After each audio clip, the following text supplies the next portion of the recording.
All right. Welcome, everybody. It is Monday night.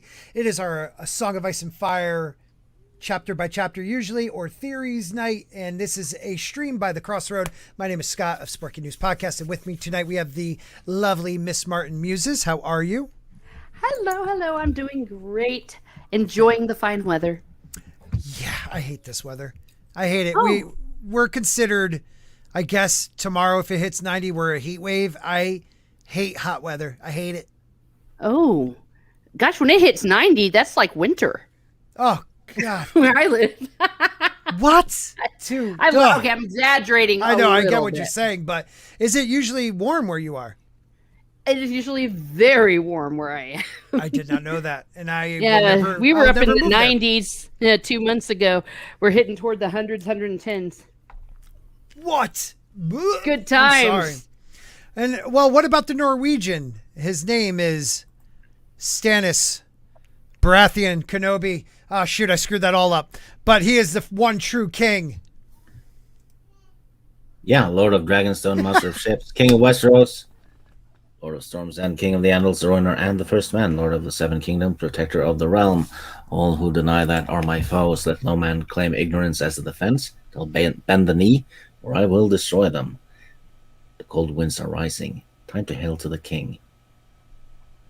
But it's summer, so He's the king ignore of the last bit. Yeah. Winter may be coming. You'll get it in eventually. One of these days I'll do it right. I'll hit Just it at say, the right time. Just say, at the same time when I end, say, for the night is dark and full of terror. For the night is dark and full of terror. I like that. Look who's up in here. We got some great people already. Riff Mangos. He must have been, like, this is the second time he's become a channel member in like 3 days. So this was from a long time ago too. It said like 10:53 p.m. So I don't know what day he put this in, but Riff, I love you, man. Thank you so much. Makini is here, everybody. Please hit the like, share, all that stuff. YouTube doesn't help us, but you guys do. So thank you. Tina Bojan, a channel member also. Good evening, my friends. Joakim Stark is also a channel member. Heart, thumbs up, middle finger. How are you? The Time Prophet. He's a cranky old dude. I love him. How are you doing, my friend? Shane Nolan, of course, is here. Evening, night all. Who else do we have? We have Sunny Frank in the house. Oh, love to see you. Good evening, friends. It's getting warm here in South Florida. I couldn't. I love Humidity. the cold.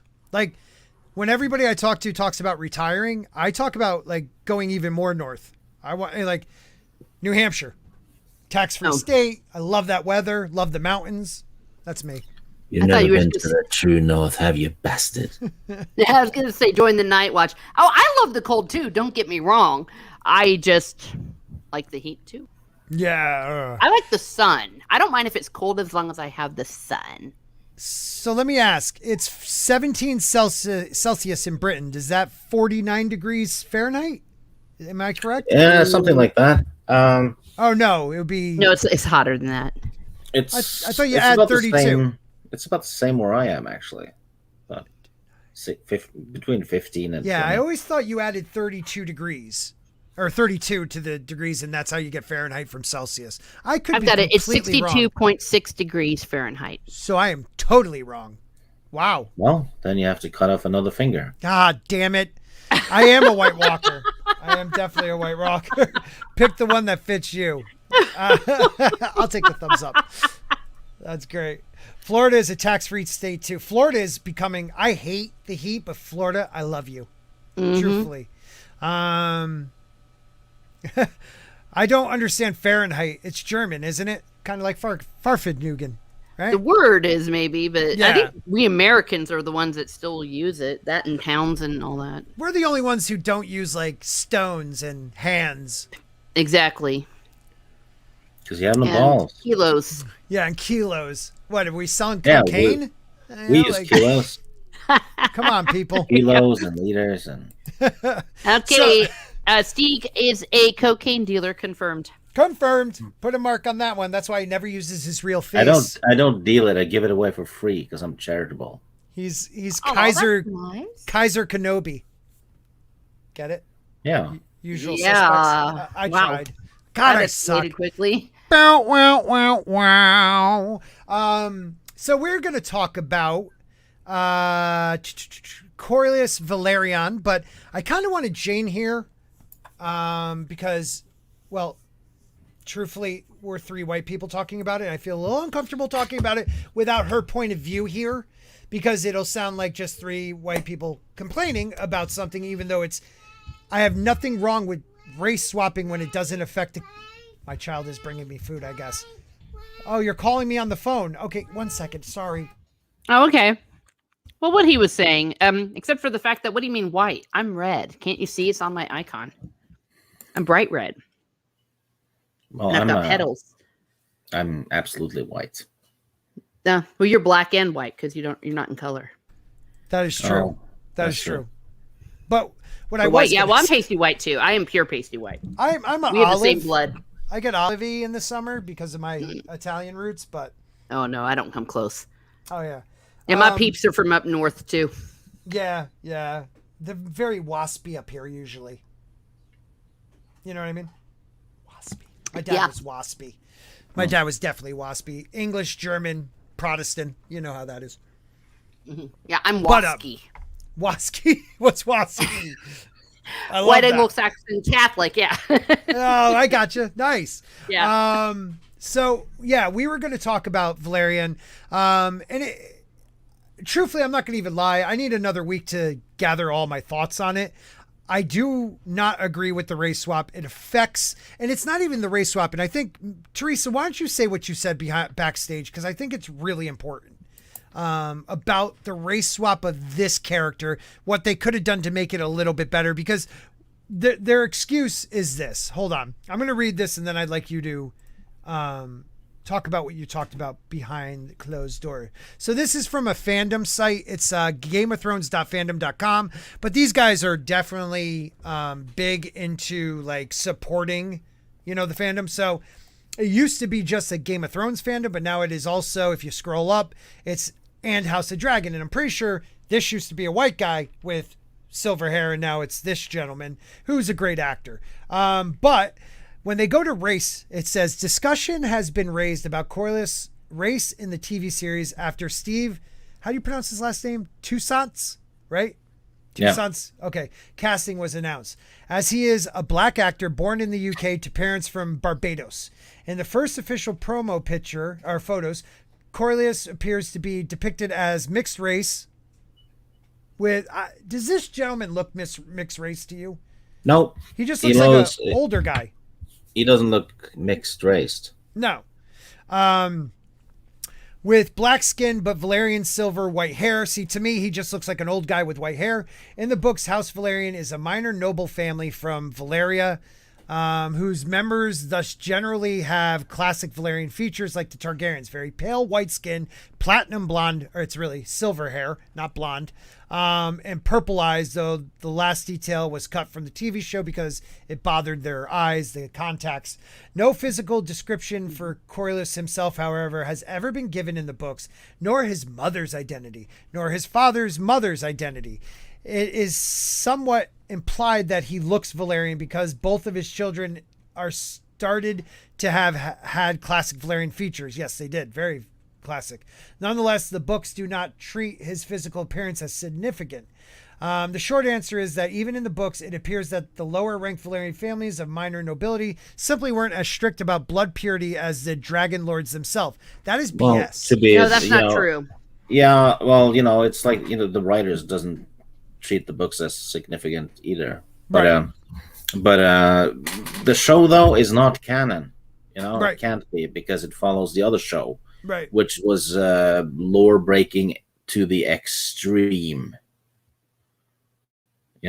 So it's within its own mess.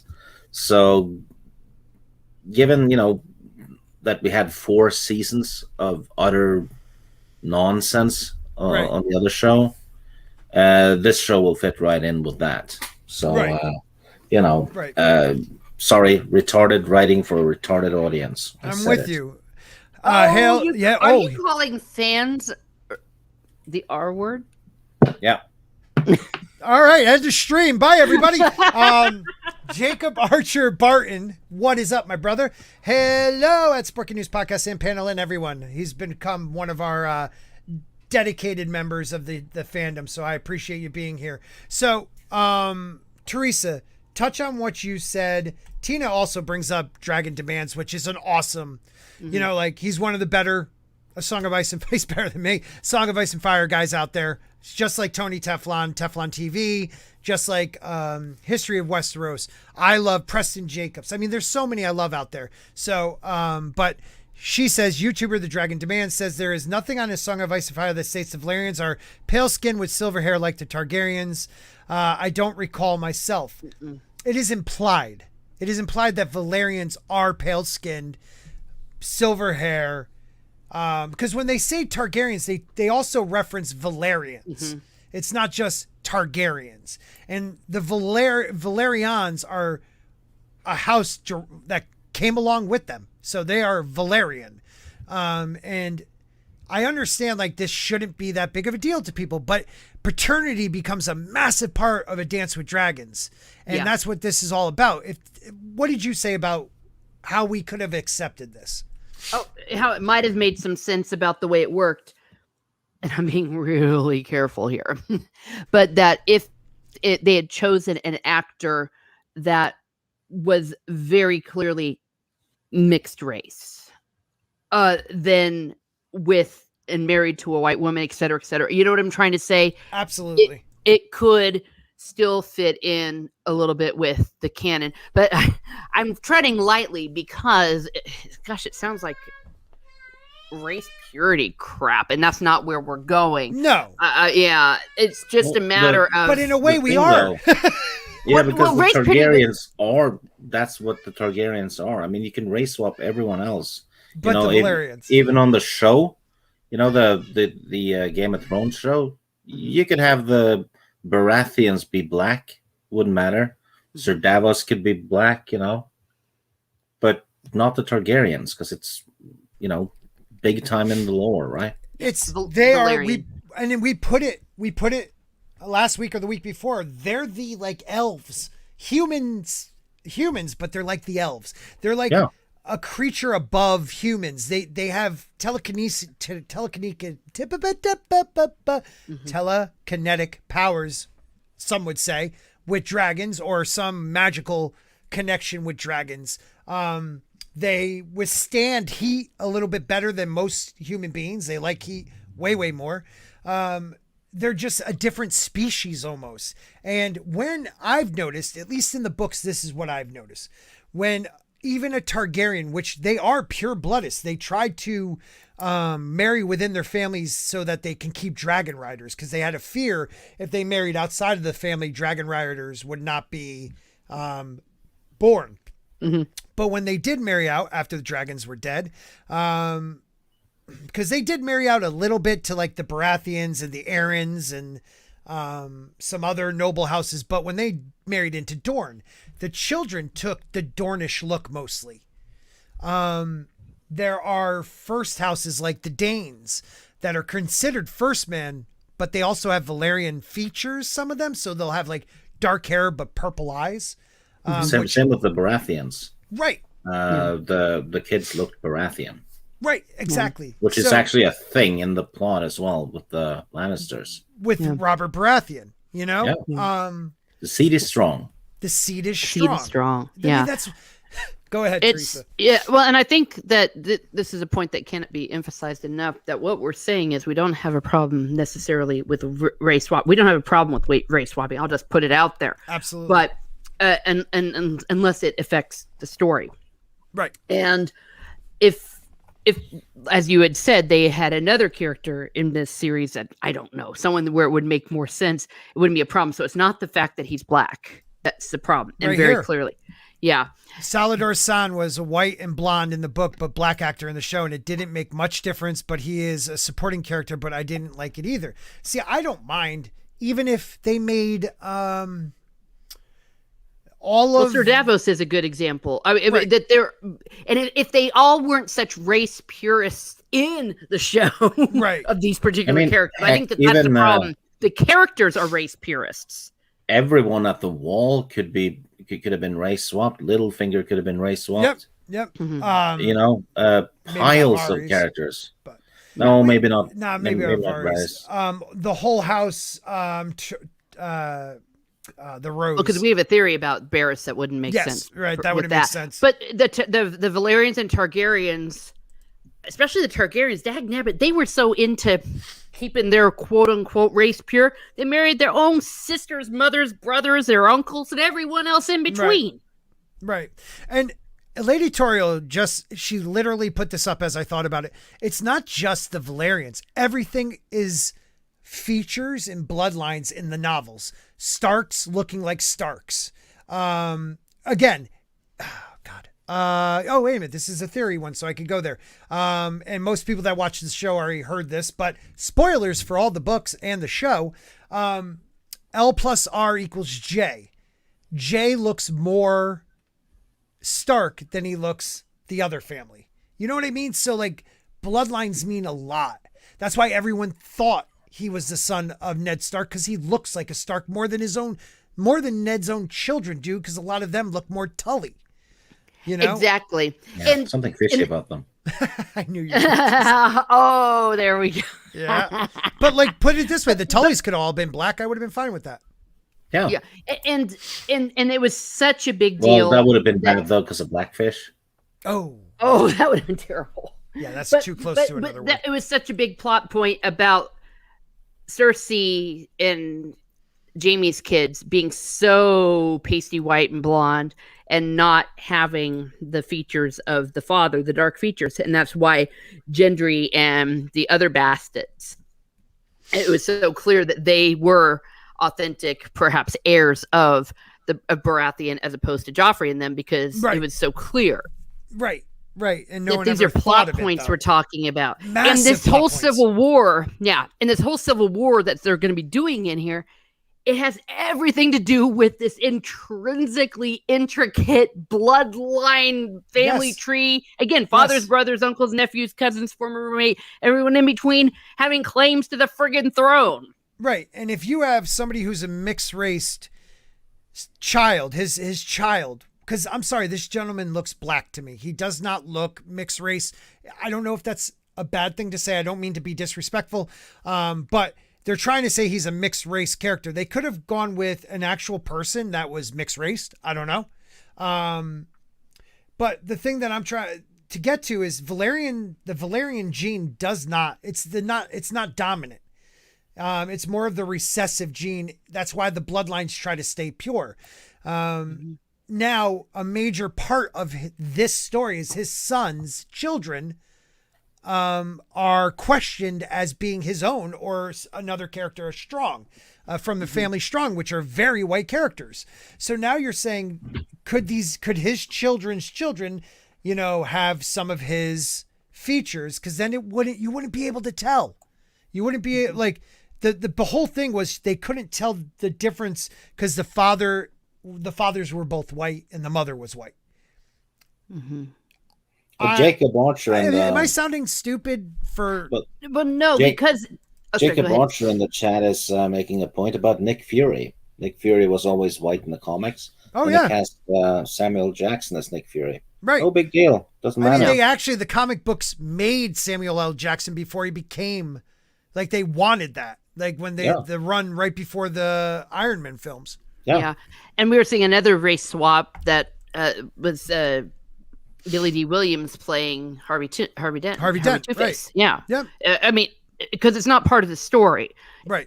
And was I talking to you backstage? Well, it doesn't even matter because Harvey Dent's origin is not really a factor.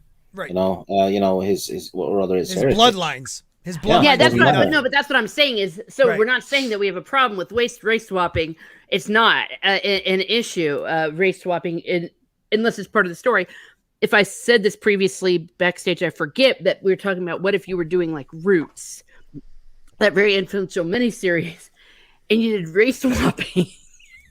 That would be insane. Right. Nothing in there would make any sense because you talk about bloodline. I mean, there used to be laws in the United States about how many quarter eighth or Right. whatever, quote unquote, blood you had that would make you a minority, if you know what I mean. Yes. So race swapping in Roots would be absurd because it's part of the story, and that's the same thing we're having here.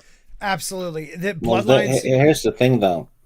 The writers of shows today don't give a damn about the source material. Right. That they're using the logo or the franchise as a pedestal to just sell their own crap.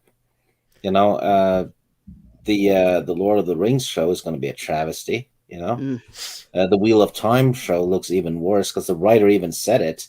He wants the Wheel of Time world to be what he personally imagines New York to be like in 40 years in terms of diversity.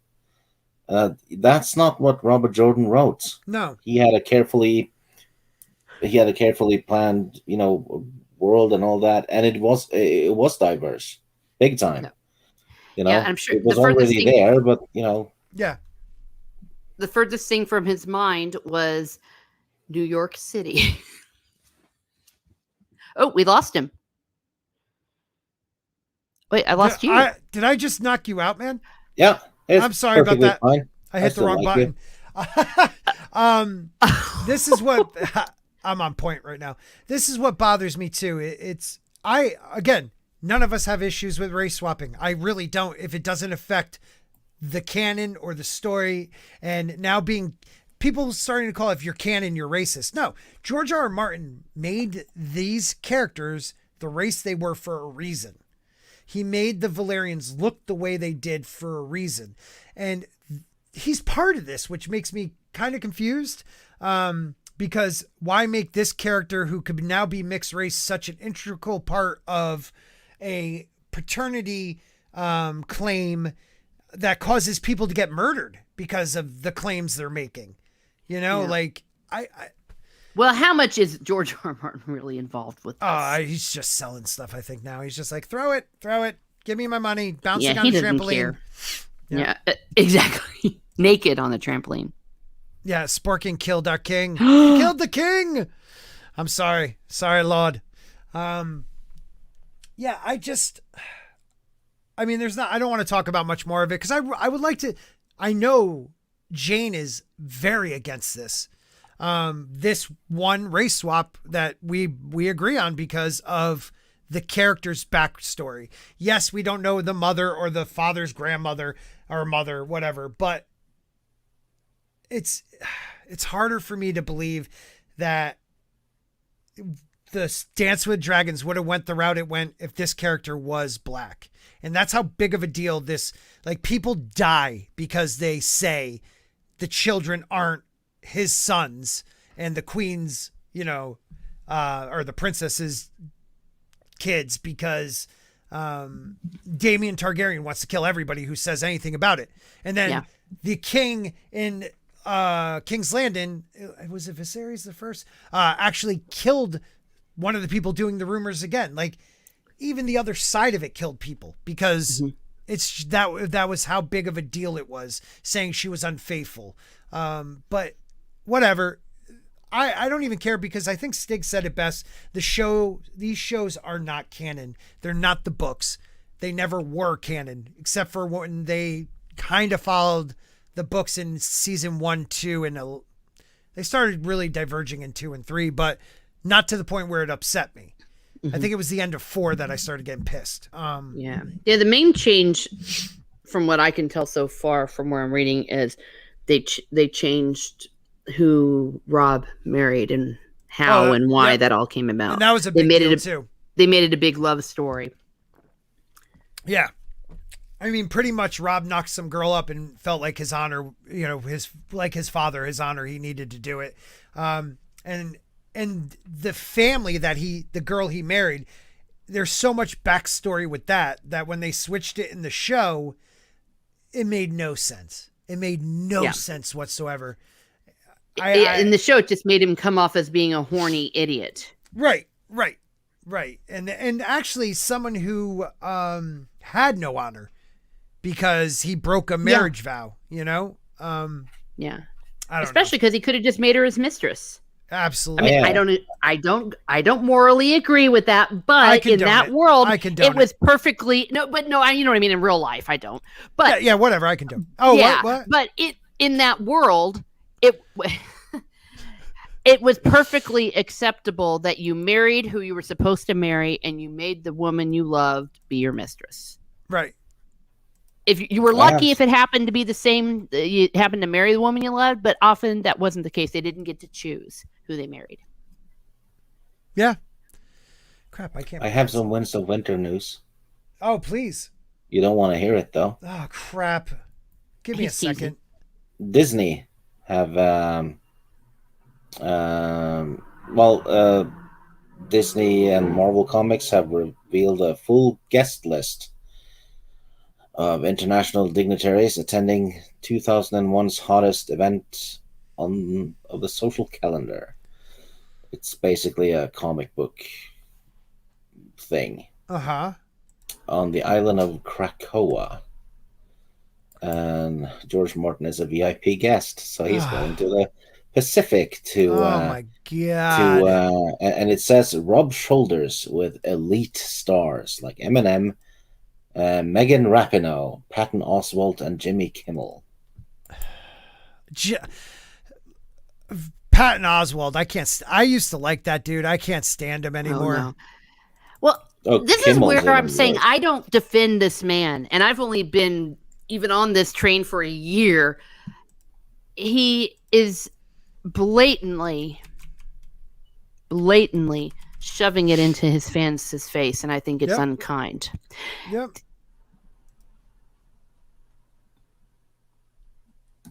Did you mute yourself? I did just now. Did. Oh, okay. Okay. What? Sorry. Carry on. Carry on.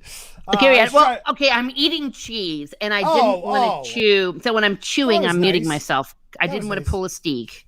Well, I was going to try to. I guess I'll have to bring up the website. I was going to try to share a file, but I guess I can't of the iceberg. I forgot how I did it last time. I could do the overlay, but I can't zoom in on that. So I'm going to share the file. Let me just bring that up because we're going to go over some theories now. Yay. Ice and fire, iceberg. Yes. Let's get some images. Oh, come on. Song of Ice and Fire, iceberg. There we go. Speak among yourselves, cause I can't find where I got this. I'm doing great, everybody. Iceberg theory photo.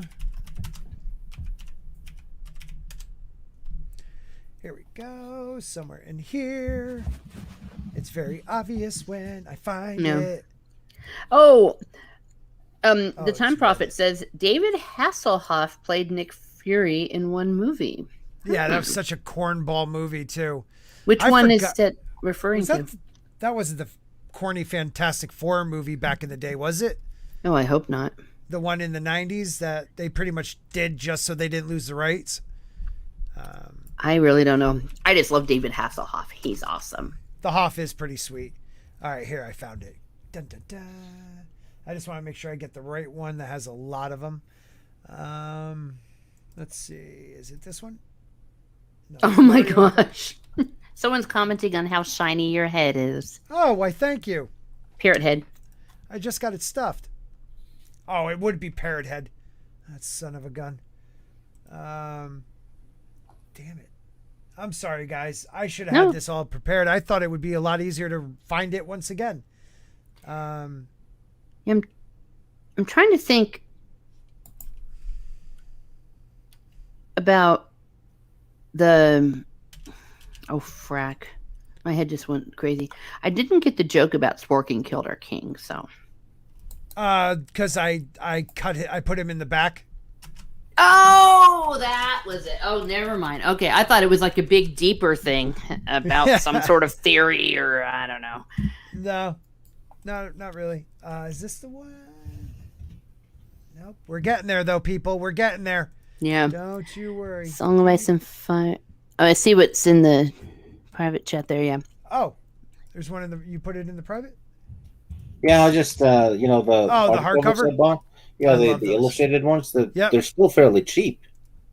Yeah, how much are they going for now? It's £21. Oh, that's nice. What's that real money?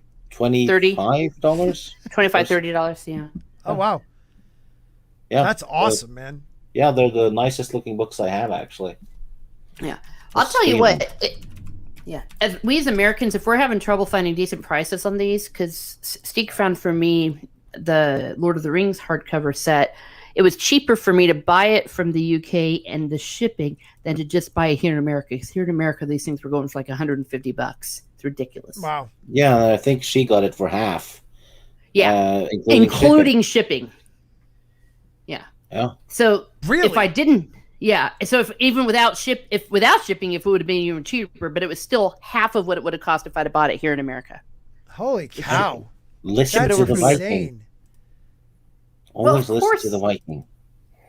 Listen to the Viking is true, man. Well, yeah, he finds you deals. Yes, he's like he's a very intellectual coupon.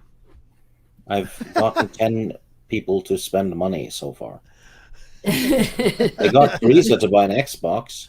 Really? Yeah, that's like the biggest thing so far. Yeah, well, you got me to buy an Xbox and you got me to quit my job. Oh yeah, well, nothing wrong with that, right? Yeah, What? so that's one could argue that's more expensive. Yeah, I literally did it. I'm not even kidding. Yeah, Talk to me here. I got her to quit her job. What?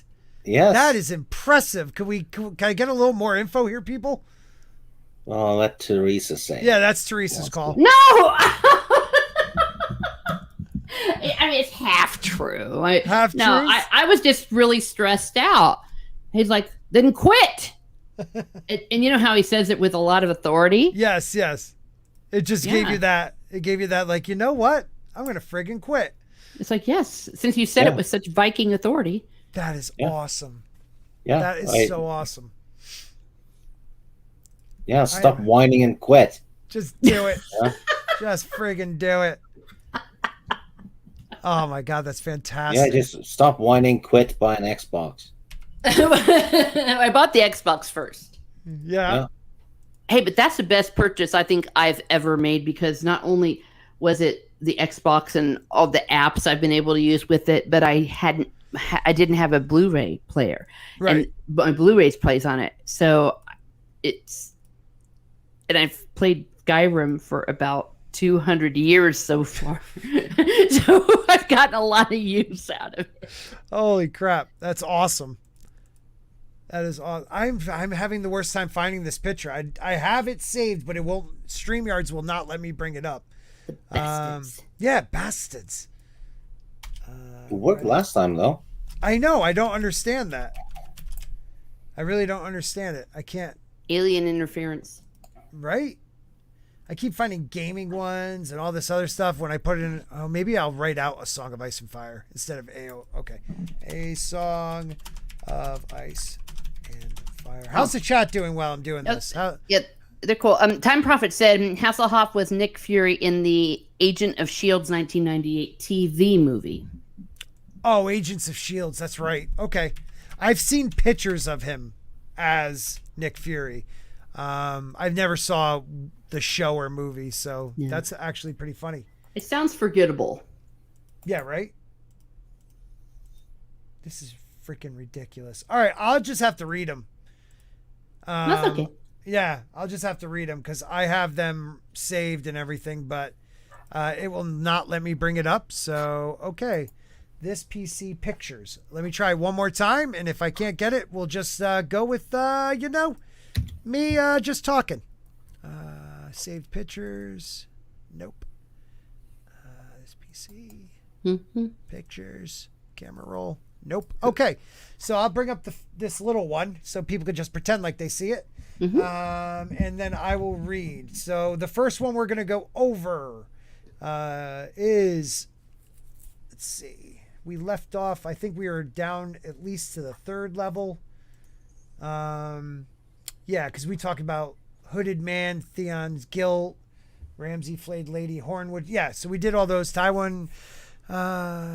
Did we talk about Tywin was aware of Joffrey's poisoning and purposely let it happen? No. We didn't. So that's where we'll start. So this is considered like forum users. People that are 3 levels in deeper would understand some of these. So what this is actually saying, everybody, I mean, it's pretty self-explanatory.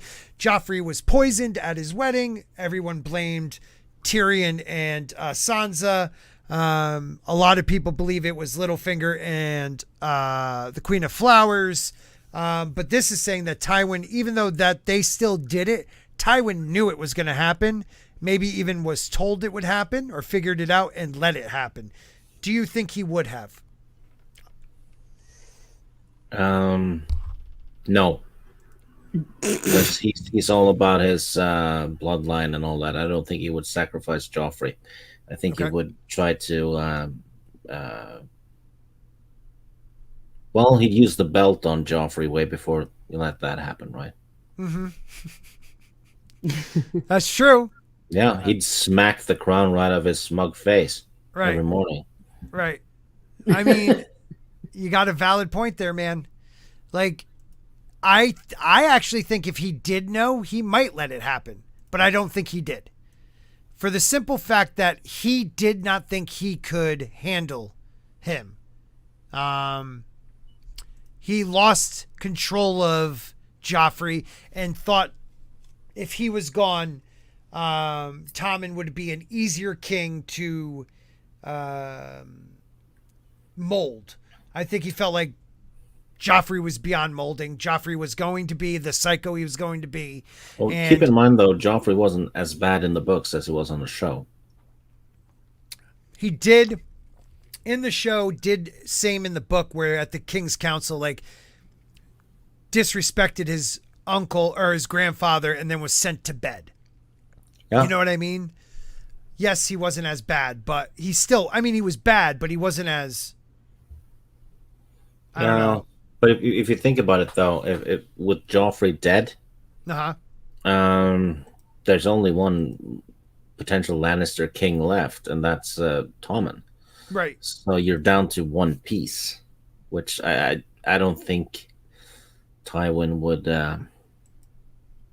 would like that. I think I don't know, man. Because he wanted a dynasty. Okay. And that's hard to do with just one heir. Right. You know? He did want a dynasty. You're absolutely correct on that. But if you think about it, yes, he wanted a dynasty, but he wanted the right. I mean, he would have had to deal with Joffrey. Would have, in his mind, maybe he thought Joffrey would have lost, the kingship because of how crazy he was, or, been overthrown. So maybe in a way I don't know. I kind of feel like he might, like Tommen was the better fit for him, Yeah. I can see him being like, I'm not going to stop this one. Yeah, but the Joffrey was like 13 or 14, right? Right. So you still have a few years to try and put him on the right path, Right. So yeah, I don't buy that one. I'm sure there's good arguments for the case, but right. I don't think so. Okay. What about you? Could be I'm wrong. Teresa, at least I got it a little bit better here. What do you think? Yeah, well, see, I'm not entirely sure I'm versed in this theory. Okay. So, yeah. So I get, no, don't be sorry. I mean, really, let me put it this way. It's not really a theory that, yes, there is some proof to it, people say, but I want to know if you would think if Tywin got wind that Joffrey was going to be poisoned, do you think he would say, I got to stop this at all costs, or, kill two birds with one stone, get the troublemaking king out of the way, bring in the new king? Oh, no. Okay. He would not. He would not. He would save him. Okay. That's what I was wondering. Yeah, Tywin I'm sorry. Yeah, sorry, I didn't know it was that simple. Yeah. No. Yeah, well, knowing Tywin, it was Tyrion who was kind of disloyally thinking maybe it'd be better, Right. but Tywin was loyal to a fault, I think, in many ways to his bloodline, to the point that he didn't even acknowledge, as far as I know, to himself that Joffrey was Jaime's son. Right, I get that. Sonny Frank says, I absolutely believe Tywin knew about the potential poisoning and wanted Tommen to be king. I can see that. The reason why I can see that now, the only thing, it would eliminate Joffrey and Tyrion in one move, plus it maintained the Tyrell alliance. Shane has a valid point there too. By killing Joffrey and blaming Tyrion, Tywin didn't want Tyrion dead. He wanted to send him to the wall and get him out of the way. But it would have got him out of the way. It was Tyrion who screwed that up. So I can agree with him on that. So Tywin, yes, family meant everything, but his father was an embarrassment to him. Anyone who embarrassed him, he wanted to straighten out. He had no control over Joffrey. He was embarrassed by Joffrey. Joffrey was dangerous as king. And if he couldn't be the hand and control the kingdom and let Joffrey, I think he would have been fine if Joffrey just wanted to go kill people. How would Tywin know, though? What do you mean? How would Tywin know that someone wanted to poison Joffrey? Or that someone were going to poison Joffrey? I want to say there's these... that's a really good question, man. I know they have some, because the theory had to have some backing. Did Tywin know Joffrey was going to be poisoned? Going to be poisoned. Because there's no Tywin POV chapters. So let's see. Joffrey Baratheon, King Joffrey's the Lion and the Rose. It's later revealed that Yeah. Okay, so there's also evidence that Tywin was aware of what was going to happen to his grandson. See, now these are people talking about the show. The scene leading up to Joffrey's death seemingly purposely focused on Tywin when his grandson demands Tyrion to fill his cup. Yeah, that's all the show. This is not.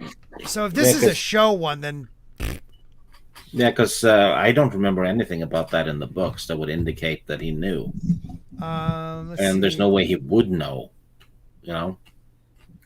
So someone told him. Lady Tauriel said it great. Tywin would keep Joffrey alive and mold Tommen and then do away with Joffrey. So I think that's pretty cool. The means of destruction is here. What's up, my brother?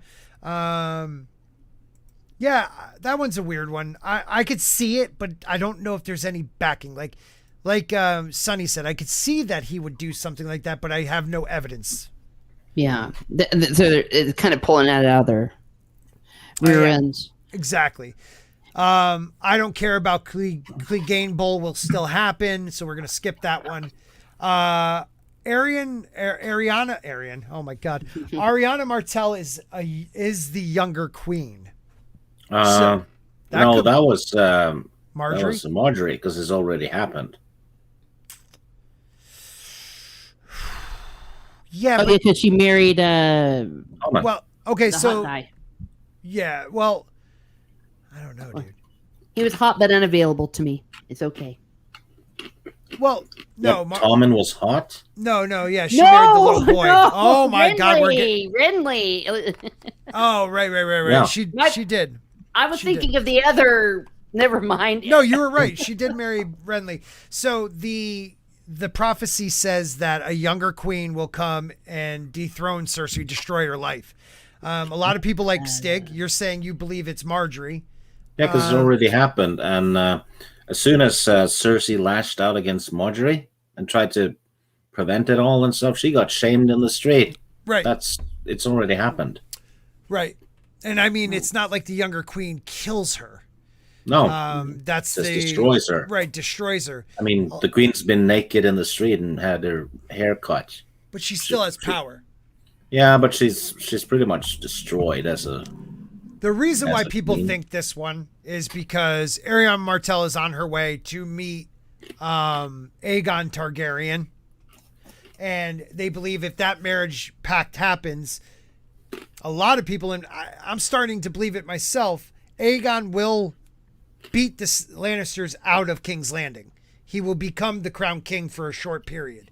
And if that happens, then Queen Arianna will have dethroned Cersei. Yeah, but Cersei was the queen regent. Right. Until Marjorie married Tommen. So she's already been dethroned. Right.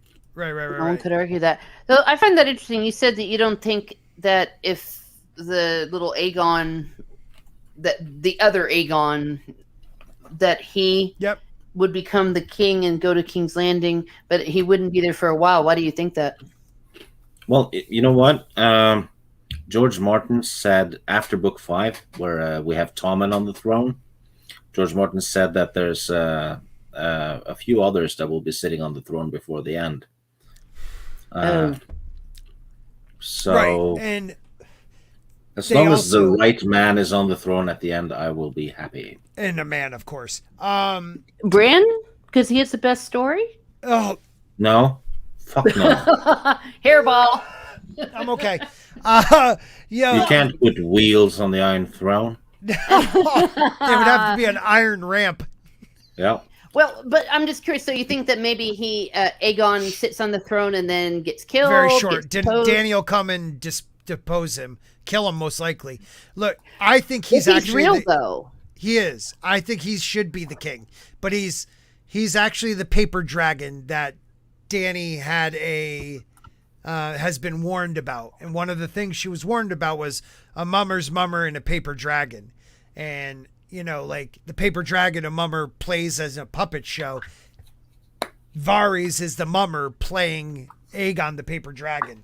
So I think that he will cast them out and become crowned king, and she won't believe he is a Targaryen, and she will destroy him. And the only reason he's doing this is to show her that he's powerful, because he was going to go to her first and throw himself in front of her and say, I am your nephew, I live, blah, blah, blah. And it was Tyrion who kind of talked him out of it and said, she will never see you as an equal unless you conquer stuff on your own.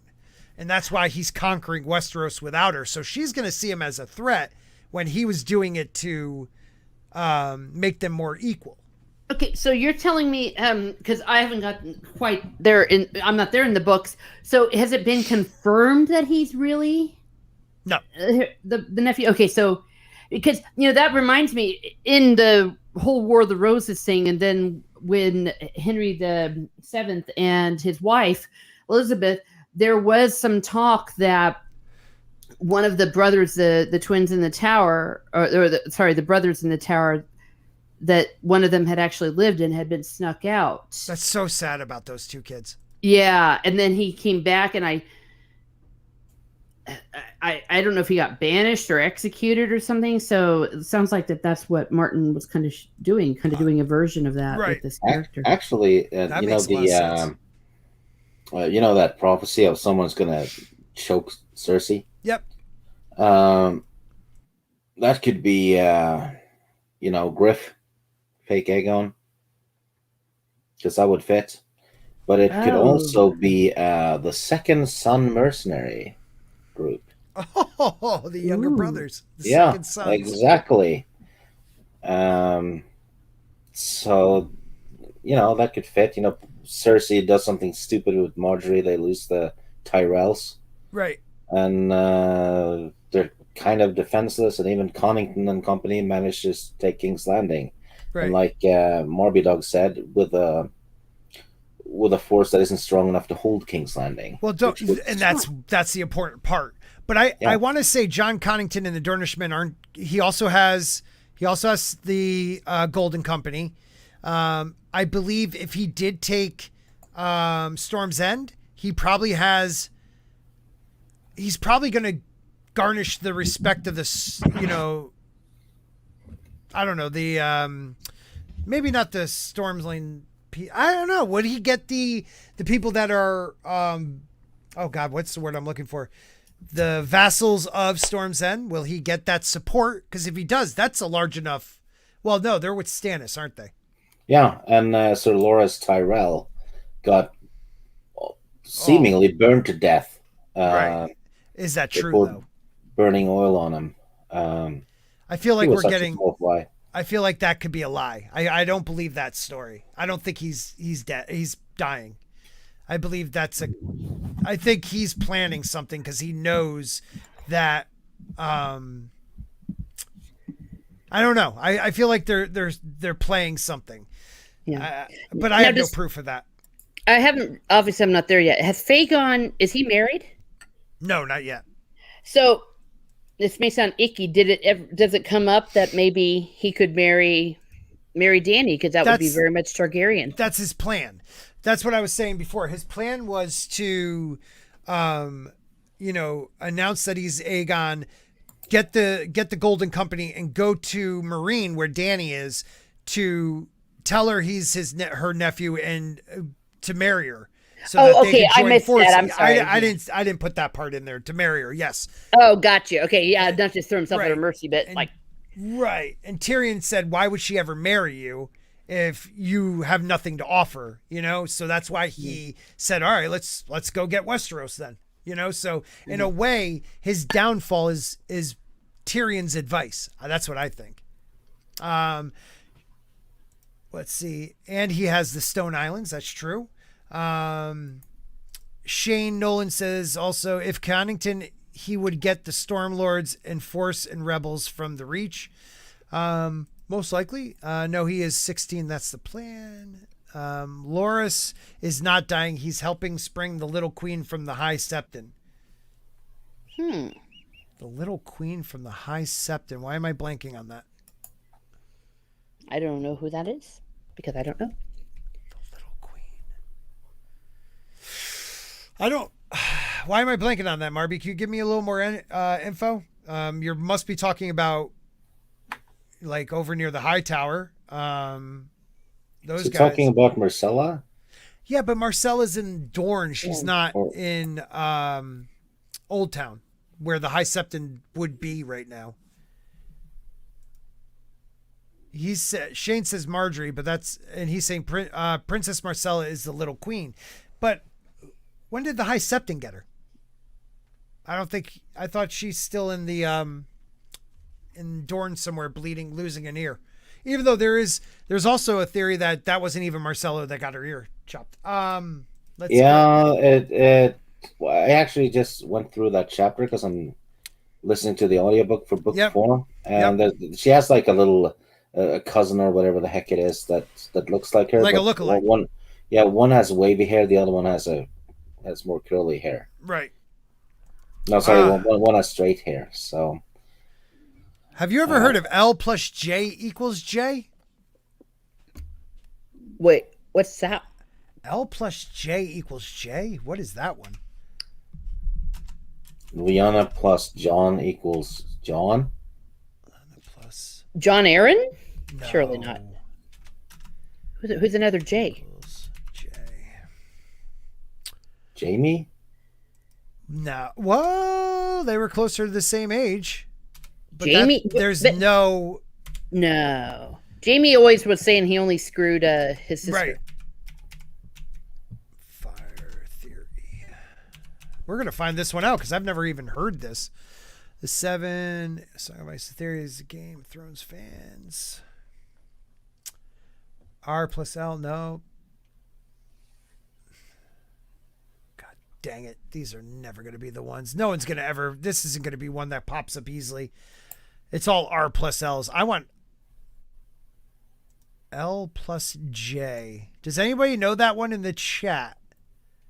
I know N plus A equals J. Ned plus that one chick. Yeah, Ned plus Ashara. Thank you. I still don't buy that one because there would have been no reason then for Ned to have kept it such a secret. Right. He just said, "Yeah, I screwed her. So what? Get over it." I also like the R plus L equals J and M. That's a good theory too. What? Who? So Lyanna and Rhaegar gave birth to twins, and it was Jon and Mira Reed, because Mira Reed and Jon look so much alike, and they're almost the same exact age. Oh, is she the chick from Mira Reed that she's the one who goes off with Bran, right? Mm-hmm. Yeah. And interesting. But is she the same age as Jon? Yeah. Born the same year. Yep. Really? Yep. And it's right here, actually. It's right, if you look down, straight down from L plus J to the next row, you have, oh no, what is that? Is that an N? N plus Look at the screen. I'm at the bottom of the iceberg. You're at the bottom of the iceberg? Yes. All roads lead to Stieg. Yeah, all roads lead to Stieg. I like it. Yeah, if anybody knows what king. I have no clue what L plus J equals J. I've never heard that one. Dark Star is a secret Targaryen. What do you think, Stig? No. Just because he has what, that one blonde streak in the eyes? Yeah. It's just they can't all be secret Targaryens. You know. Okay. Right. That's absolutely right. Like, they can't all be. I do like the Tourney of Ashford is Sansa's fate. I kind of know that one.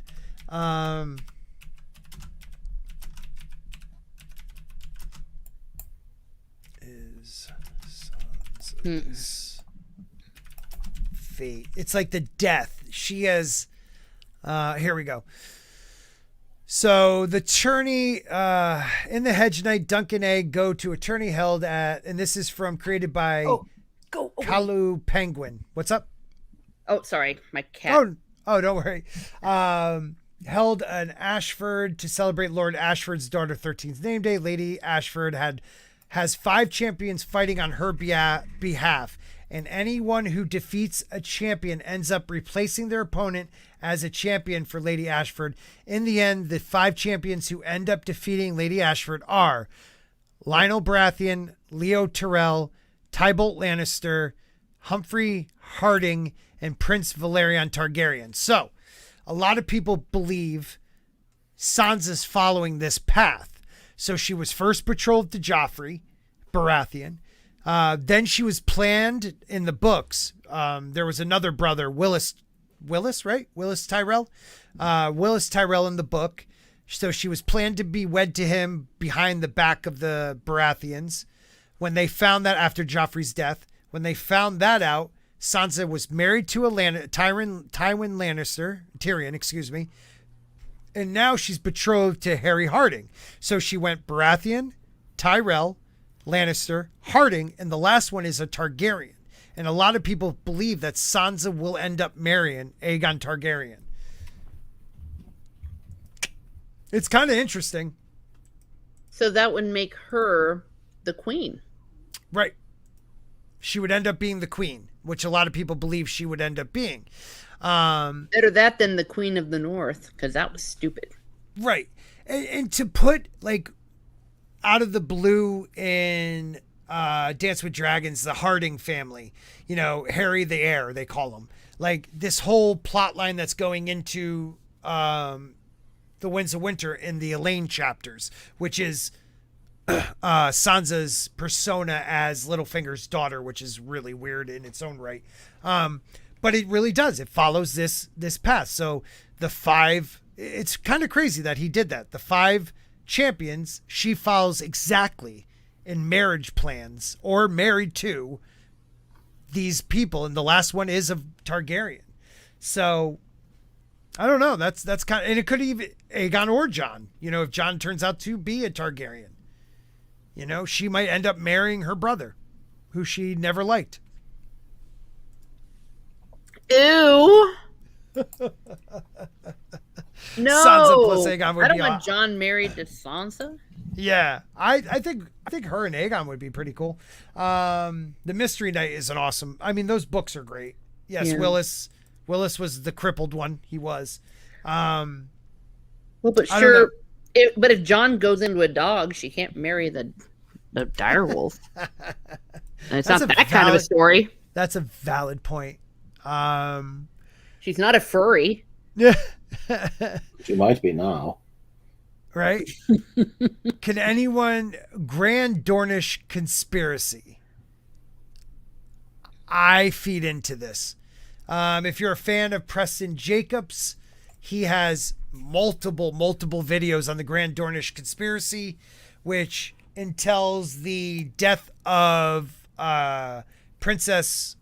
I always forget her name. Rhaegar's first wife, or his wife. The death of her and her children set the two, oh my god, the Red Viper and Doran Martell on a course of revenge, and it's like a 15-year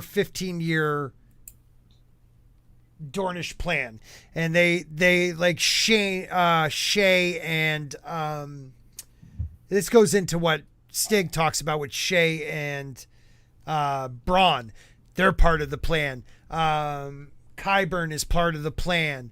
I mean, they got people everywhere. This is like the Dornish plan. If you haven't watched his videos, please check those out. The Dornish plan is what made him famous on YouTube, and it's Elia. Thank you, brother.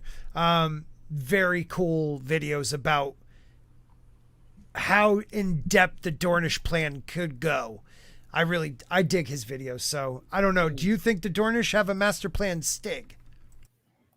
Whatever they have, it's better than what we saw on the show, where you just have the 4 girls and a hooker kill the Prince of Dorne, and everyone was fine with it. And then you have the showrunners say, we wanted to add feminism. That's what they said. That's what they said. And not that everyone was fine with it. I know what you meant by that. Let me clarify that. The hooker and the bastards, the 4 bastard girls, kill the Prince of Dorne and his son, and just announced that they're running Dorne, and every family in Dorne just said, okay. Yeah. Yeah. I mean, they totally gutted Dr. Bashir, and they're like, well, okay. Oops. Here, bring on the hooker. Dr. Bashir, good one. I forgot he was. Yeah. Yeah, they had a terrific actor there who fantastic. nailed the part, and they kill him after 3 episodes. And then they're like, yeah, it's because, we want to honor the Red Viper. And then they also kill the Red Viper's nephew, who he absolutely loved. Right. Yeah. They kill him too. It's just okay. And it all friggin' started just because they were hot for her from seeing her in Rome, the miniseries. Yep. She was sexy in Rome. The actress is awesome. Yeah, but they did it all. They wanted they dug the actress, so they wrote the character. Right. No, she's in the books. Oh no! But the way that they wrote her later, because they were supposed to let her go, and they're like, "Well, no, we really like her. She's awesome. So we're gonna make up this bull crap and set and kill Dr. Bashir." But see, the worst part is, and I think Stig can agree with me. She is the voice of reason in Dorne in the next books, like in the books. She's the one that says, when will it ever end? You go and avenge your father, the Red Viper, and then whoever you kill, their kids or family come and kill you. And it's just a cycle of violence that she doesn't want her daughters involved in. But she knows she can't control the older ones because they're not her daughters. So she separates her children with the Red Viper and sends them to all different houses. I have a thought that she's actually setting up all these houses to take them over. I actually think she's a little more nefarious than the books are saying, but at the moment, she is the voice of reason in Dorne, and they made her into this venomous, I don't know, just Sexapod. Yeah. Just had her screw in the Iron Islands lady, and then just kind of have her get killed. Right, and these girls aren't even her daughters. That's the best part. The girls in the show were not her. Like, they made them seem like they were her daughters. Mm-hmm. Yeah, because they called her mama. Right, but none of them were hers, and none of them thought of her as mom in the books. You know, their mothers were all different colors and races, and you know, like from all different areas. Like, another reason the Dornish plan is thought to be something is because Oberyn Martell goes to all these different places, and you know, he impregnates a Septon, and then trains that kid in the faith. Sleeps with a woman from where's the his seed was strong. That's what you're saying. But like, he had a black daughter for a certain reason. He had, scholars. He slept with scholars. He slept with all these different women, and then focused those kids in those art forms. You know what I mean? Like, so that they could strategically be placed when they're older. Really interesting stuff. Sup, brightest day? What's going on, man? Good to see you. This is our chill stream. We have about 11 people, as always. We just love this stream because we chill, talk about A Song of Ice and Fires. Please hit like, share it. This is our Monday night crew. It's not my crazy, whacked out crew. Summer Islands. Shane, I got to have you on the show. You ever want to come on? You're more than welcome. Yeah, let's move on to the next one because whatever. Let's see what else we have. We'll go over a couple more and then we'll do it. Cold Hands is the Night King. Nope. Don't think so. Why not? He's very old. Yeah, but I think it's the children of the forest said they killed him a long time ago, and they're referring to the White Walkers having killed him. I think he's the last hero. I'm with you on that. Oh. I am with you on that. And don't forget, the last hero was the formation of, right? He was the formation of the Night's Watch. Yeah, and he's wearing an old Night Watch armor. Yep. And he speaks the old tongue because he says something to the deer or whatever when he kills it. Right. And yeah, I think that's him. Okay, I like that. I could see why people would think that's a Cold Hands Night King. You know, the Night King. Do we ever hear how he is? I know he's defeated by the Stark of Winterfell and the King of the North at the time, but we're never told what happens to him. So that's why I think people believe he could be the Night King. If he was defeated by the Starks and all, why would he be so friendly to Starks? Right. You know? No, that's true. I just think it's the last hero, but we don't know too much about him, to be honest. We know the White Walkers killed him a long time ago. Right. I suppose he could be the Night King, but there's no indications of it. Right. He's a Night Watch guy. Seems to be all about that, and the guy who helped found it would certainly be that, right? Especially if it's a Fire White, right? Right. Then he would be all about whatever he was concerned with. Right. When he died. Right. I'm with you. Yeah, dude. Shane, we'll talk. DM me, man. I think Sir Alistair Thorne will be the Night King. Ooh. But is the Night King even going to be in the books? I thought that was a TV show thing. The Night King is in history. The Night's King was in the Night King is in the show. The Night's King was in the book. So the Night's King was the 13th Lord Commander of the Night's Watch that fell in love with, pretty much, they tell you what she looks like, but it seemed to be a female White Walker. And ends up taking over one of the castles on the wall and starts sacrificing children to the others, and had to be defeated by the Starks and the King of the North the King beyond the wall at the same time, because he became so powerful. That's not going to happen. That's not gonna like Alistair Storm will not become the Night's King, but I could see what he means by that, because like Alistair Storm wasn't even there when Jon got stabbed either. Like he's at Eastwatch by the Sea or somewhere else. So I'd like to know why Marby thinks that. I like that one. There's still time to smash that like button, people. Thank you, buddy. There's a couple good ones in here though. If we jump, because I don't get Mance try to kill Bran, whatever. Tyrell conspiracy, don't care about. Illyrio, I always say his name wrong, was trying to get rid of Dany and Viserys. I kind of like that theory because it kind of is one of those things in the book I never understood.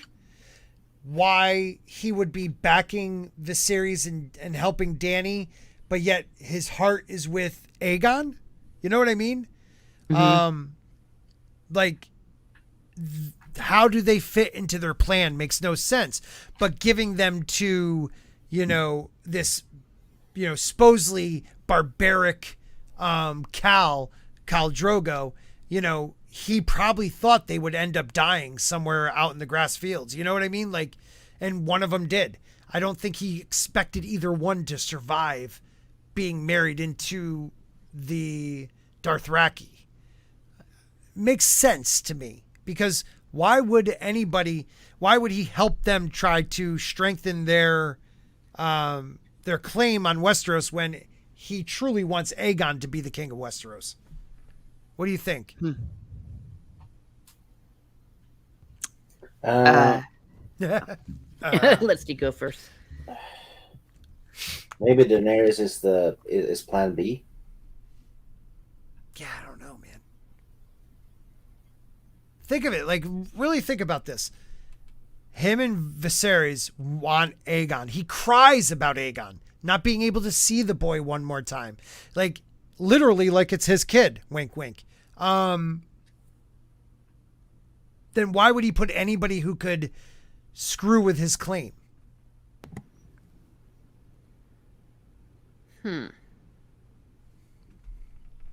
Because, and I'm pretty sure, Rhaegar was never crowned king. No. So it would go to the second son, not to the son's son, right? When the Mad King died, would it then skip the second son, or would it go to the son's son? Would he be the third in line? Oh, maybe that is right, huh? No, yeah. Rhaegar's son was before Viserys. Crazy guy, yeah. Okay, that makes sense. It's why Harry's never gonna be king of England. That's what I was wondering. You ungrateful jerk. Right. It'll be George, then it'll be Charlotte, and then it won't be you and your little harpy wife. I have never been more disgusted. But I digress. Orville Nation, what is up? One of the best channels out there. I'm going bald, buddy, tonight. I am shiny. I am clean. I feel weird being bald on camera, but I don't care because bald is beautiful. And this is Pride Month, and I'm proud of my bald head. What? Isn't that what Pride's all about? I was about to say something I'm not going to say. Did I misunderstand that term?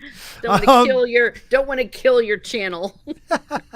Thorne went on a range north of the wall and never came back before Giantsbane made peace with Jon and brought more wildlings south of the wall.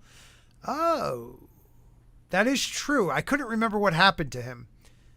Huh. I think that Tormund is a high tower. I like that theory that Arthur Dayne is actually Mance Rayder, because that actually fits too well. Yeah, I do like that one too. Which means Tormund and Corin Halfhand were in on it too, and they're not who they say they are. Right. Because there's a lot of stuff that doesn't add up with Tormund, as far as I remember. Right. There's a great theory that it's like Mance is the Dane, Arthur Dane. Corin Halfhand is the one that wears the bat. The three of them didn't die at that's what I'm trying to get to. Mm-hmm. And Giantsbane is the old bull. But I don't know if he's too young for that. But Shane puts a good point here. I think he was sponsoring an invasion of, and that makes sense. The Dothraki invading Westeros and Aegon becoming as a rescuer. I could see that more than anything. So that makes sense, buddy.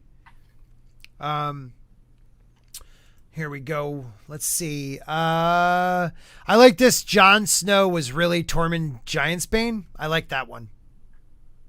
I like that one a lot. Yeah, that they glamored him.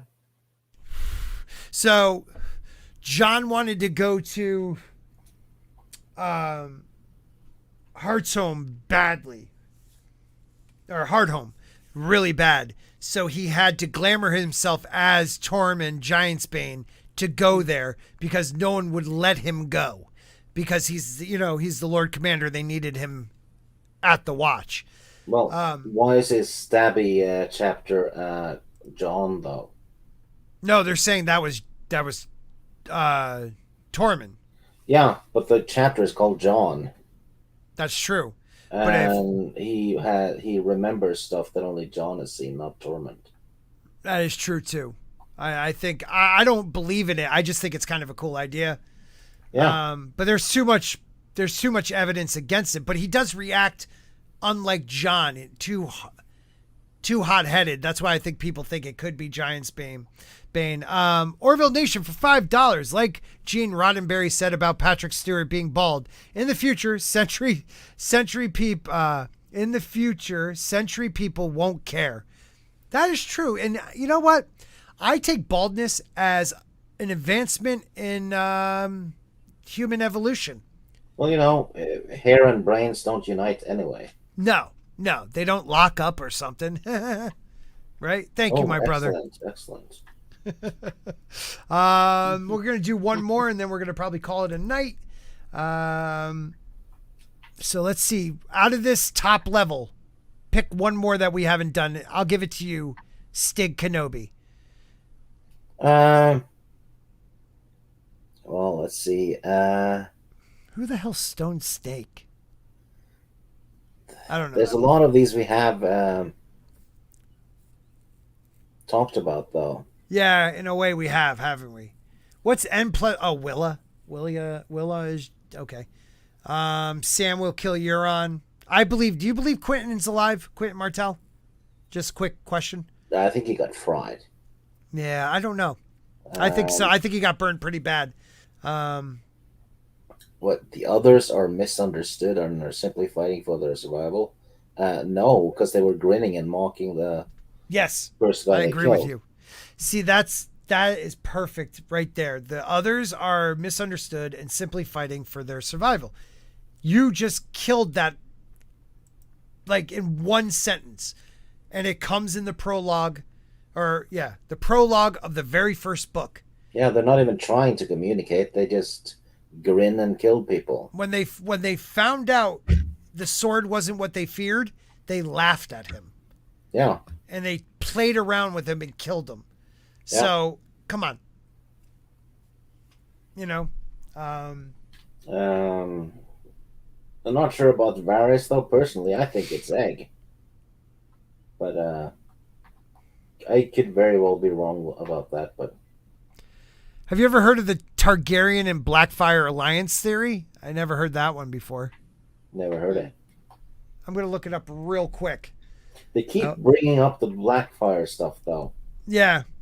And it hasn't really, paid off in any way.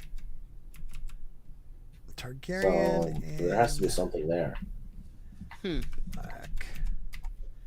Blackfyre. What is it called exactly again? Alliance theory. Okay.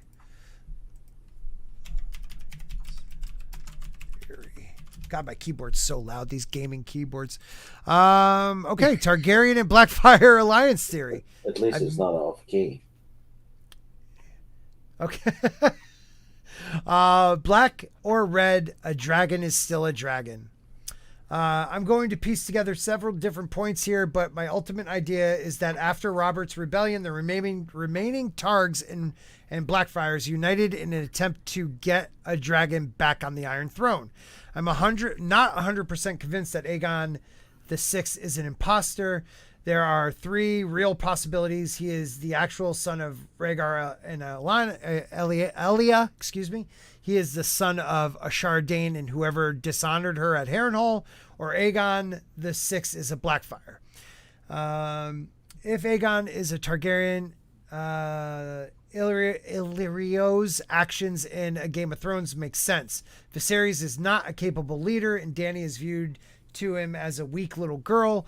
Illyrio, I can never say his name, has no intention of putting a weak Targ on the Iron Throne. He gives them to the Dothraki with every intention of both of them dying. So what I said before, at least. Why would he give them the dragon eggs though? No, sorry, Ser Jorah did that. No, it was him in the books. Yeah, so he wouldn't give away the dragon eggs just to, I don't think anyone had.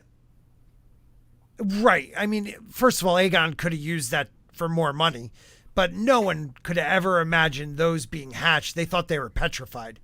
Yeah, but still, you wouldn't just give away all 3. No, they're worth.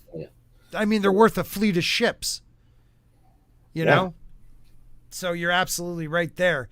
Dany and Dothraki might see potential allies for Aegon. If Aegon is a Blackfire, Illyrio's actions make sense too. In both books, A Dance with Dragons and A Game of Thrones, I have a theory that Illyrio is glamored. The real Illyri, I can never say his name, died when the plague arrived in Pentos, and a glamour has been invoked on a Targ or Friar since that time. That doesn't make any sense. That's a lot of ifs. Right, that's a lot of ifs, and I don't know if there's any. The only thing I could say, and you have brought it up too, the Golden Company that was formed by Blackfires fought the Targs for, a century and a half.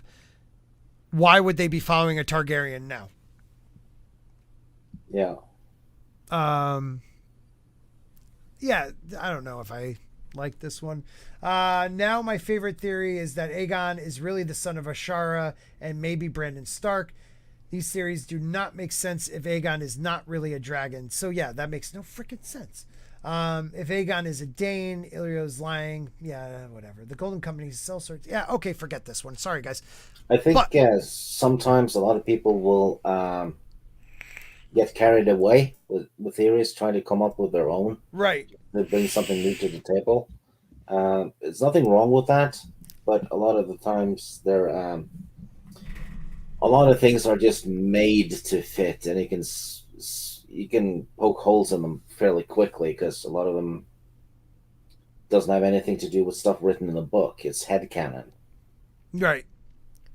I'm with you on that. This is far down, like Preston Jacobs fan level, I guess, but the children are the bad guys. I think they are. Yeah. But only because the story is being told by people. You know what I mean? Like in their story, they're the heroes. But George has said that everyone's the hero of their own story, But I don't trust those little shits. They're up to no good. They need to die. Right. I do like this one. I really like the possibility of Sansa marrying Aegon because she could bring the North and Aegon the South. No one in the North likes Bolton or Stannis. You know what? I think Stannis and Melisandre and probably Mance Rayder, they know that the children of the forest are up to no good, which is why Stannis burned the Godswood. Oh. Or rather, was it the Godswood? No, not where. Didn't he burn? Melisandre ordered a forest burned. Was it near Storm's End? Yeah, I do believe. Yeah, Melisandre wanted weirwood trees destroyed too, I think. Yes, and but they didn't destroy the one in where they are right now. But that's because Melisandre's not with them. Yeah. I know the South, if any of them had them, they're gone. I mean, that happened a long time ago, but he made sure of it. So I think they know more, which is, I think it was suspicious that Stannis was interrogating Mance Rayder for days. Right. You know, because how much information do you have to have about a wildling uprising? It's not that complex. Right. So they were talking about a lot of other things that, and then what happens right after? Rattlesnake is glamored and is being burned in Mance Rayder's place. Well, let's put it this way, and I don't know if you've ever brought this up, Stig. You probably have, but if Mance Rayder is Arthur Dayne, Stannis might be one of the only people in the North that has met Mance Rayder that would know what Arthur Dayne looked like. Yeah. And which ties into that theory I saw, about Stannis and Mance and a couple of others being in on it. Yes. They've been preparing for this for years. And the lady that Mance Rayder was healed by beyond the wall is Melisandre. Right. Because she's more powerful near the wall. Right. And I think that's, what's it, Sea Star? Shiera Seastar. Yep. Yeah, who was sister in cahoots with Bloodraven, who happens to be up there as well. Yep. I mean, why the heck would Aemon? Why the heck would Aemon go up there? Yeah, the whole excuse Aemon went there. He went there before Aegon. There was the council and stuff. Yeah, there's a lot of stuff that has been put in place, I think. Right. And I think we're going to find out about that in a lot about that in the Bran chapters. I'm with you. I have to say, Sonny, I'm the same. I really want to know the real story with Ashara Dayne. And I know George is doing this vaguely because at some point I feel like he is going to give us the real story.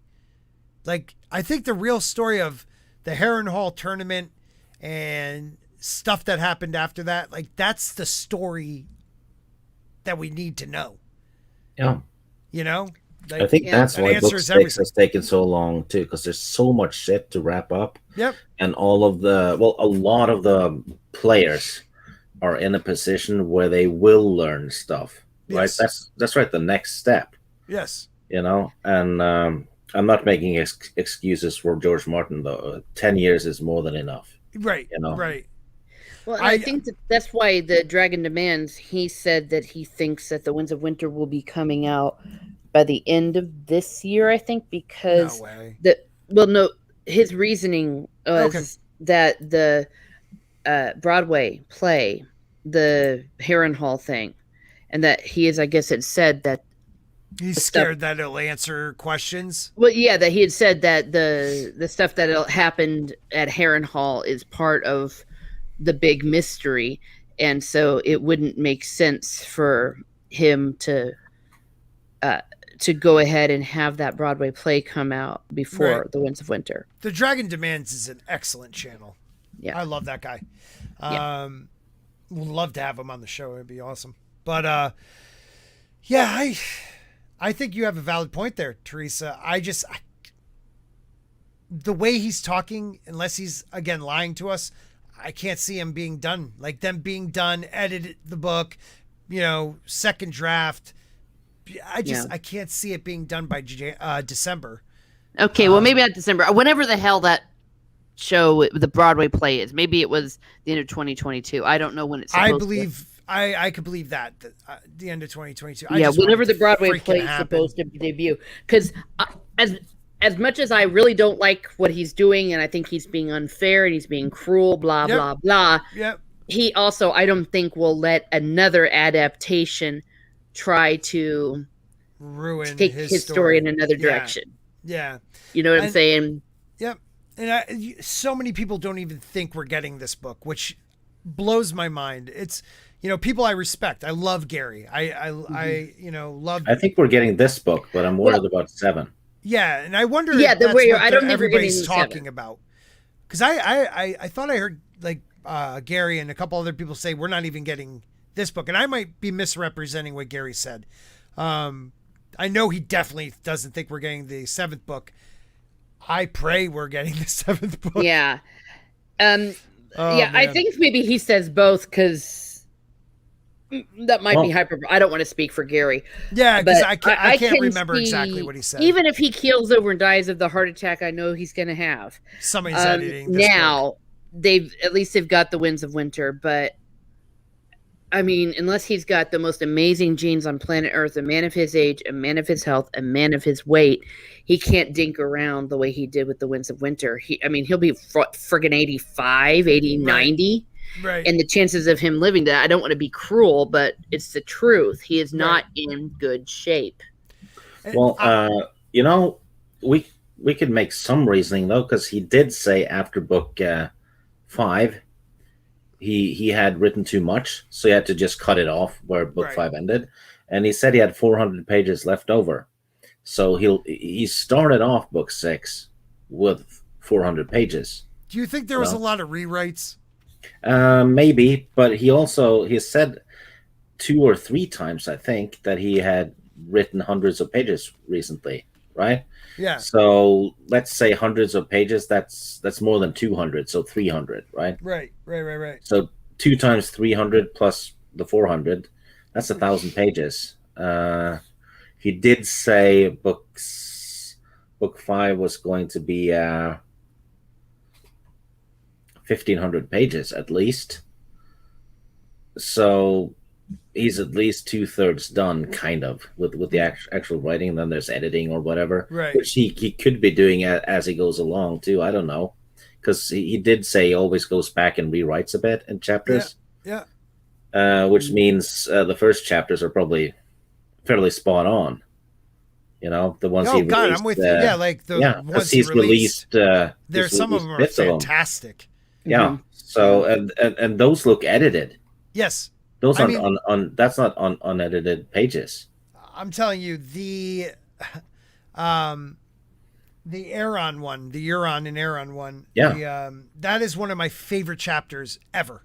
Yeah, like, and that it's one so just trippy and gruesome and horrible. Yeah, and you can't say that one is not unedited.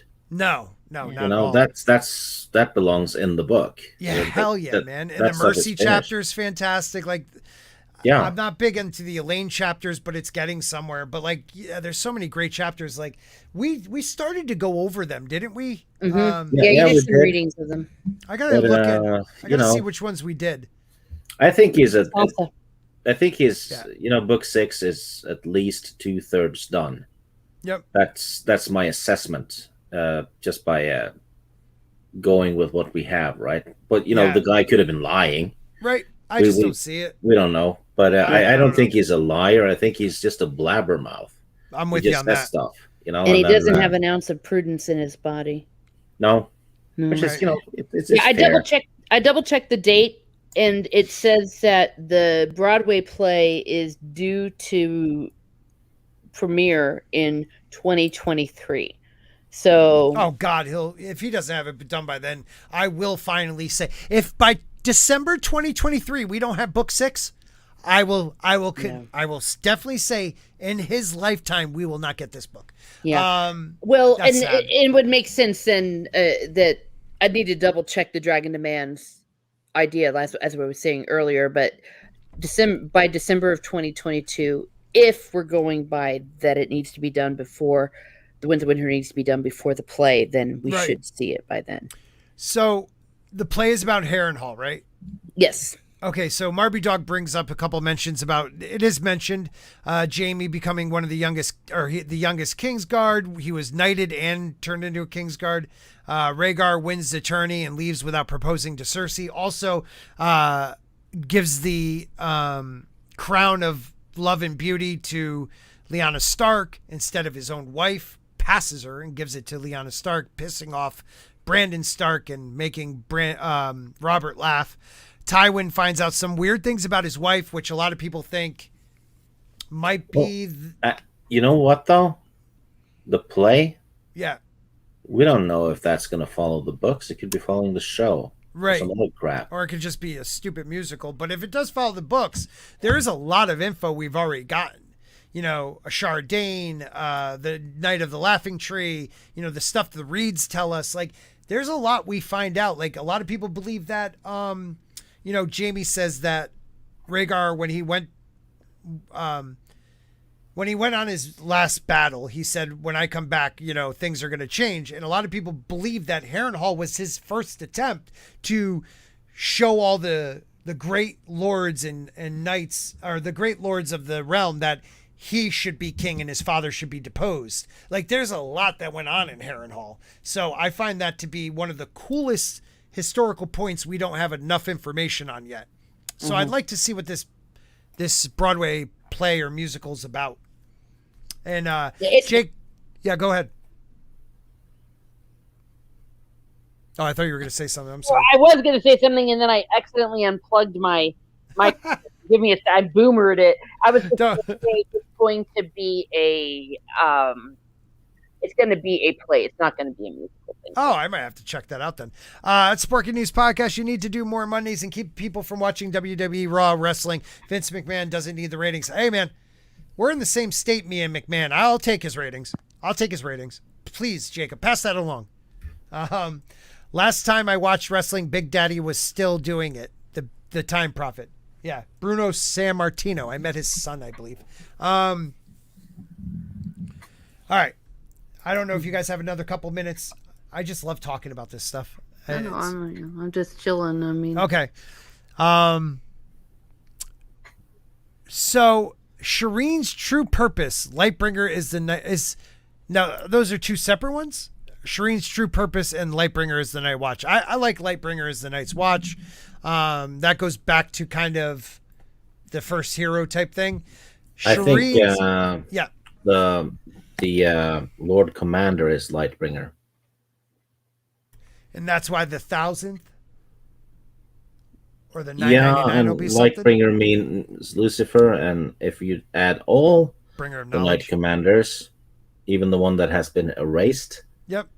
that means Jon Snow is number 999. Inverted, you get 666. Boom. Yeah, and I think the number is intentional. Because George Martin does shit like this. Yeah, he does. He's very intentional with his stuff. the mark of the beast. The mark of the beast. What do you think? And Jon is a beast because he's a wolf. Or maybe a dragon. Oof. Ooh. Okay. Chimera. Dragon wolf. Dragon wolf. What is... I like Shireen's true purpose. Is her true purpose to be sacrificed, or is it the grayscale? I think Melisandre is gonna sacrifice Shireen to raise Jon. It's only death may pay for life and all that, and that's what happened when Lady Stoneheart was raised too, because Beric had to sacrifice himself to get her up and going. Yep. So I think someone needs to go in order to get Jon Snow up and running again, and that's Shireen because she has king's blood and all. What do you think, Teresa? Because you've watched the show at least for that part. Yeah, I can't really say because of the TV show. From everything I'm learning, is diverged so much of Stannis' story that, but you two have been adamant that Stannis would not sacrifice his daughter. Not for Snow to stop. Well, not for Snow, I don't but think he would. For no reason whatsoever. Right. That he would not do that. And that it would be something she takes upon herself. Right. And I could see perhaps if that is what happens and then he kills Melisandre. Right. Well, so here's the thing though. The book 5 or rather book 6 will start with Stannis' battle in the snow. Yep. If he loses, he's dead. He's fighting people who skins people. He'd be a trophy. If he wins, he doesn't need to sacrifice anyone. Right. So, by that logic, he's not going to sacrifice his daughter. He has to go up to the wall to get her, even, to do that. And that's weeks through snow. He's not going to do that. Now, in the book, is the Red Woman, is she up there also in the Night's Watch? She was left behind. Yeah, she's So left she was left behind. behind. Okay, so that would make sense if she decides to do that without his knowledge. And the queen would go with her. The queen would, Celine, whatever her name is, his wife would probably help the Red Priestess sacrifice his daughter. What I think though is when we're at the wall, Val the Wildling Princess, they call her, makes it a point to say that, grayscale is never cured. She's like an abomination. She should be killed. They would have killed her. So I almost think that Shireen's purpose is her grayscale is dormant, and somehow maybe by them thinking they're going to sacrifice her and her fear and everything going, that somehow her grayscale becomes active again and an outbreak of grayscale happens in Westeros. Destroying, like half of Stannis' army or more. Like something with her grayscale is going to act up. Because why would George add that little just line about, it's never cured? Because everyone believes hers was cured by like Stannis bringing in all healers from around the world, but most now I believe they only had an ability to make it dormant, and at some point it's going to become active again. Or rather, the same way that maybe the Lord of Light made it dormant until he needed it. Right, because he brought priests and priestesses from all around. We don't know who cured it. They never say who. So I could see that. I could see, the Lord of Light somehow through one of his people. And maybe, I don't even know if they ever say who did it. Maybe that's how Melisandre. No, because that was with Celise, the queen. But anyways. Yeah. Well, I was going to say, and then that would, if that were the case about the dormant, and that would parallel what happened with the dragons and the dragon eggs. They were dormant, and then whatever supernatural thing was kicked off by what Dany did, the same kickstart that happened there happened with the little girl. Right. And Shane and Sonny Franks both bring up something I was about to add to it too. You got her in the north with grayscale that's cured, and then John Connington in the south hiding his grayscale that he got from saving. So in the show, when Jorah saved Tyrion and got the grayscale, it was actually taken from John Connington's plotline in the books, and he's hiding. He's a very patient man, but like he has grayscale now, and he's getting more and more reckless because he's worried he won't get Aegon on the throne. So I can see that causing an outbreak too. So now you have an outbreak in the north, outbreak in the south, wiping so many people out. Yeah, so instead of a big old war, it's just going to be an old-fashioned plague. Yeah, and maybe grayscale can't be infected by the whites. Which also fits with the Ragnarok theory. Oh, let's hear it. Rampant diseases during Ragnarok. Well, before Ragnarok kicks off, but, grayscale. You're right. And the Ragnarok like being apocalyptic. Sorry. Yeah, fits like a glove. Yeah, apocalyptic stories, both in Ragnarok and in the Book of Revelation. Plagues. There's always plagues in people's apocalyptic literature. Yeah, and rivers running red with blood. The Riverlands. Ooh. And the ocean turning red too. Iron Islands. Yeah. And the ocean actually, in Book of Revelation, it boils and gives up its fish, because they all die. Could be a dragon dies in the ocean. You're muted. You're muted. I'm sure you're saying something awesome, but you're muted. Oh, I heard you mouth the GD word. It was so deep too. I could feel it. I said gosh. Oh, okay. Yeah. What I was saying is the bubbling could be the Krakens coming up in Old Town. And all the blood sacrifice that urine might do. Boiling water, though. Valeria. No. Stannis attacking King's Landing. They set the water on fire. Yep. And there was blood everywhere. Yep. I don't know if they Oh. mentioned fish showing up though, but probably dead. Well, Yeah. Davos, washed up on a rock.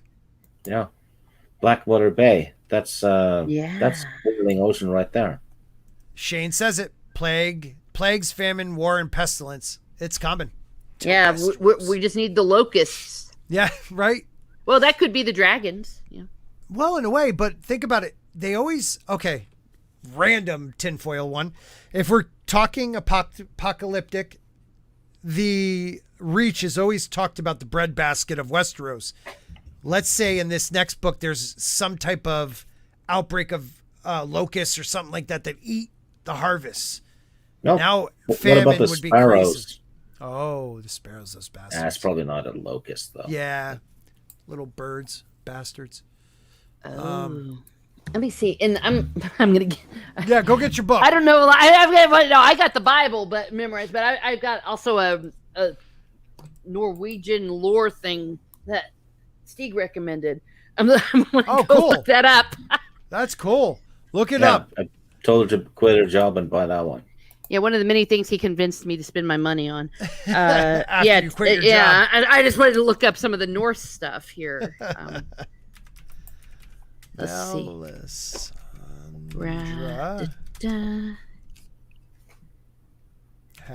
When you have the mark of the beast, 666. Uh-huh. I don't know, the woman clothed at the sun. Maybe that could be Dany. I don't know. Is there? Cloaking the sun with the dragon. Yeah, clothed in the sun, but clothed. The Revelation 12 with the moon under her feet and the stars in her crown. Well, there's a moon symbol above the door Arya goes into when she visits the kindly man, whatever it is. There's literally a moon sign above the faceless man. Okay. Oh, it's looking here. It says that there's murder is a precursor of Ragnarok. That's what it's saying here. Even patricide as well. Oh. It's specified. Tyrion kills his dad. Yeah. And brothers killing brothers too. So you have Stannis and Renly. Oh shoot. Yeah. Yeah, and then Loki's day. And there's going to be like a war that happens before. That's the War of the Kings. Huh. Yeah. Let's see. Okay, I'm looking here. While you're looking, I just want to. One of these is does Melisandre has Davos luck? So what that I believe means is his bag of bones. Yeah. Do you think she has it? Because she does reference a bag of bones. Yeah, and he hasn't lost his. He lost his during the Blackwater. No. Didn't he lose it at the wall? No, he lost it at Blackwater, but she was there. No, she wasn't at Blackwater. Oh, no, that's right, because they would have won if she was there, she says. That's right. Yeah, but she has a bag of bones, and he's missing his. So I think that one's fairly a given. 666, the number of the chip shop.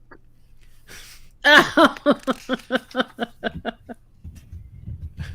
beat up a mattress once. House of Black and White, also the Moon Singers who founded Bravos. Huh. That one I haven't heard.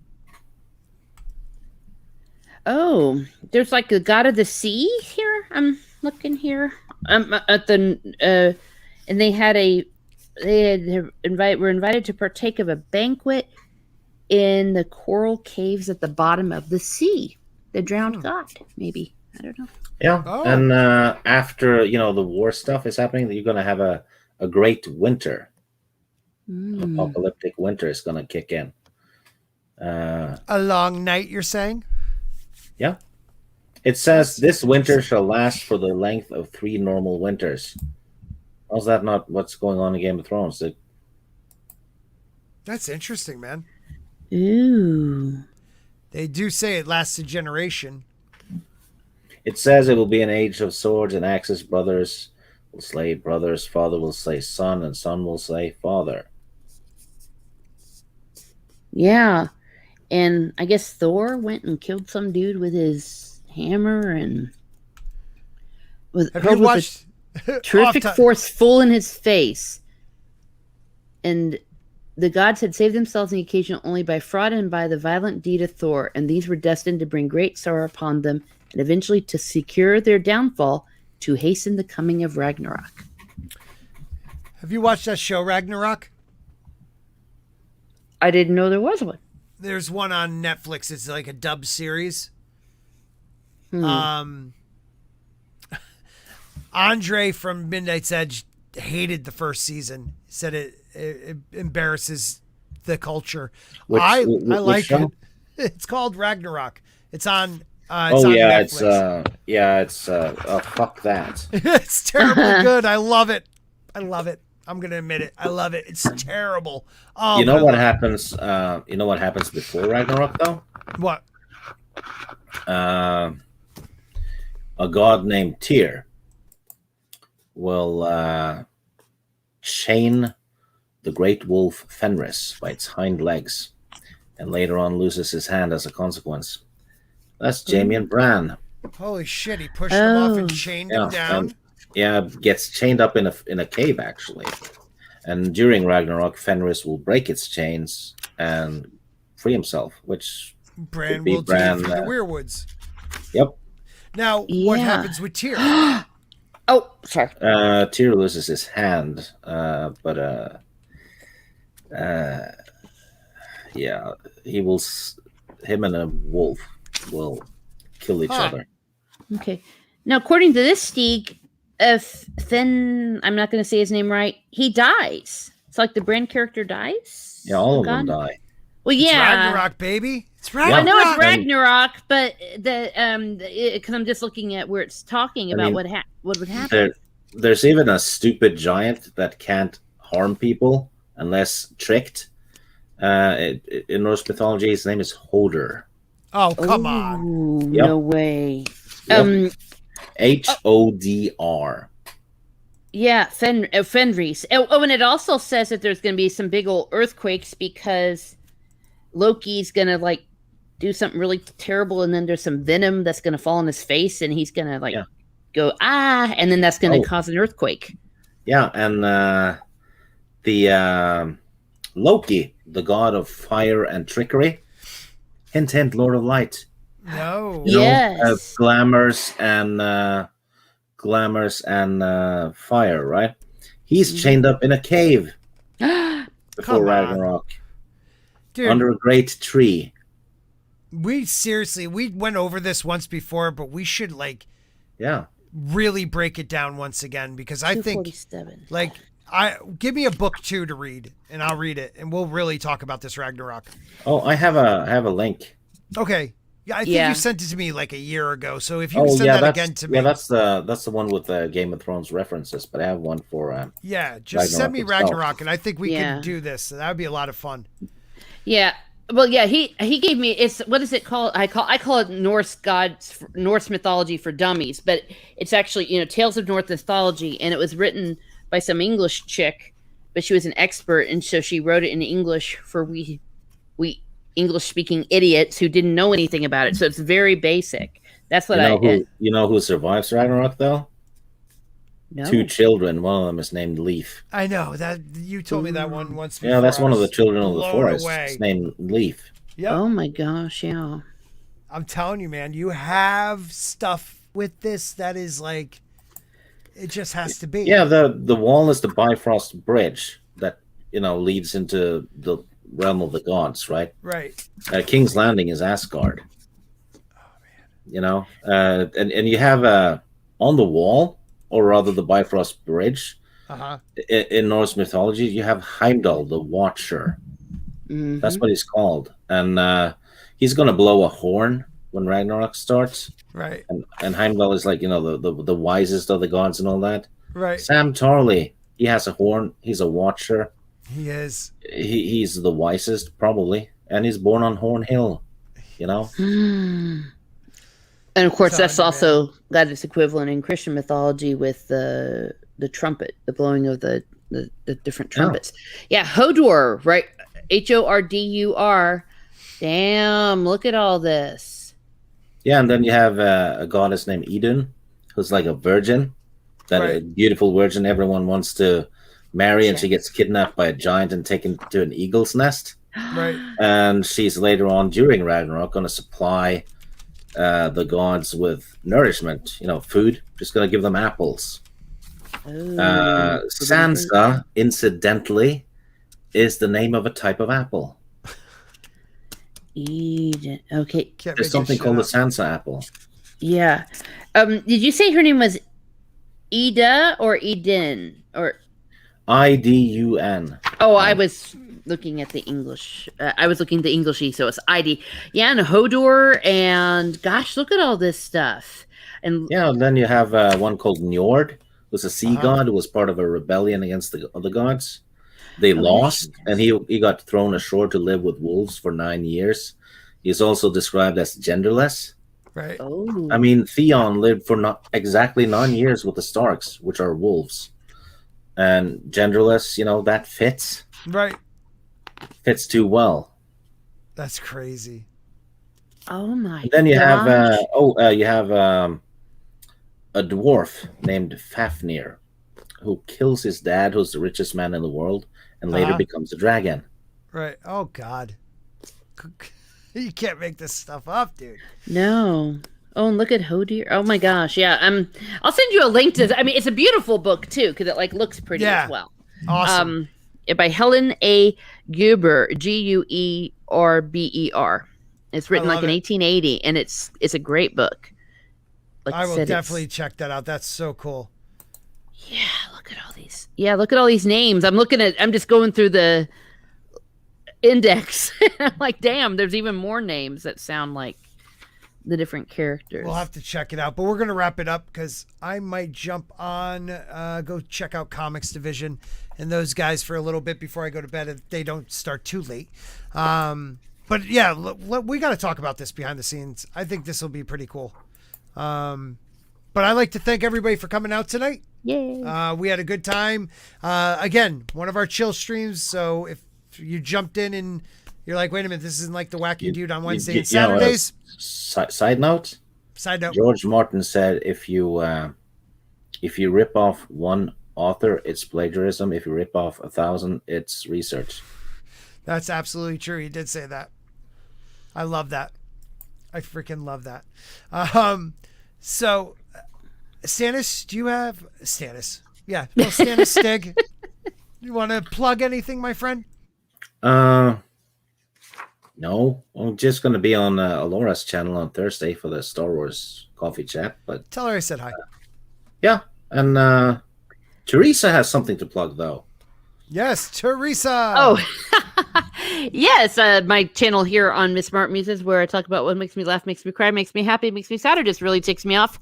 And to what Steve is referring is my Toxic Movie Night series that I'm doing. And our next one is going to be on Thursday, 5 p.m. Eastern, 5 p.m. Central, 6 p.m. Eastern, and midnight Norwegian time, where we are going to be doing none other than the movie Predator. Nice. I've never seen it before. So oh my God. So a lot of these toxic movies are movies I've never seen because, as someone has once accused me, I watch snobby movies and girly movies. But I am a girl. But I am now going through some of these toxic movies. Last week we did the RoboCop, and now I'm watching the Predator for the first time, and then we'll be discussing with some guests. That's awesome. Oh, that's so awesome. Guys, please check that out. That's going to be fun. And I hope everybody has a good night. Thank you to Tina Bojan, Joakim Stark, all my members that stopped by. You could become a member today as cheap as a cup of Walton's coffee. So please check it out. And to everybody else, put a spork in it. We are done. See you guys Wednesday night. Have a great one. Goodbye.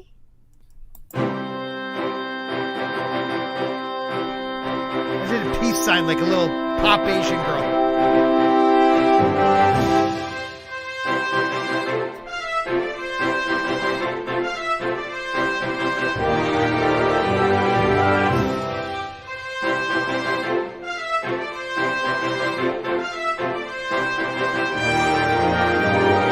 safe, everybody.